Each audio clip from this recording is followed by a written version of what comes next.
Book 16, Father and Son, by Bridget Malott and Aaron Bethel. Odysseus finally returns to his homeland, Ithaca, after his 20-year-long journey. Athena appears and changes him into an old beggar for safer travel. Odysseus comes across Eumaeus, the swineherd's hut, and decides to stay there. As Odysseus was in the swineherd's house, he heard a pair of footsteps. Telemachus then appeared in the doorway. Eumaeus jumped in a hurry to praise, kiss, and slightly weep over his arrival. Telemachus asks Eumaeus how his mother Penelope is doing and if she was married off to someone else yet. Eumaeus responds and says that she is still spending her days and nights grieving. Eumaeus makes room for Telemachus and gives them trenchers of good meat and wine. Telemachus then notices the other man in the room and asks the swineherd who he was and how he came. Eumaeus lies and tells him that he is from the land of Crete and broke away from a shipload of Thesprotians and that he wishes him protection.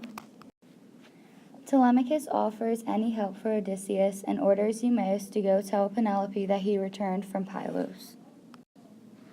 The swineherd takes off on his trip, and all at once Athena appears in the vision of Odysseus. She changed Odysseus from an old man back to his normal self, right before Telemachus. Odysseus proves that it is truly him, and he and Telemachus embrace and weep tears of joy. They developed a plan that Telemachus is to go home, act normal, and tell no one that Odysseus is home. Then Odysseus is to come home and act as a beggar.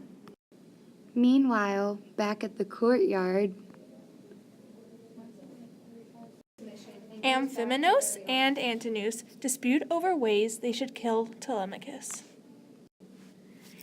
Antinous wants to take a more vigorous route and slaughter Telemachus. "Let me kill him. I'll slaughter him with my own hands."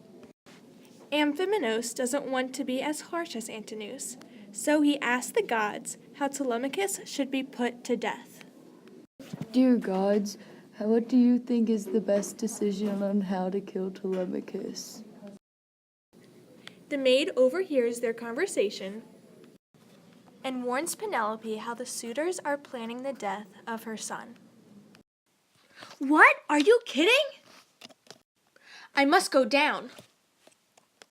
Penelope comes storming from her room, accusing the suitors on plotting death on Telemachus.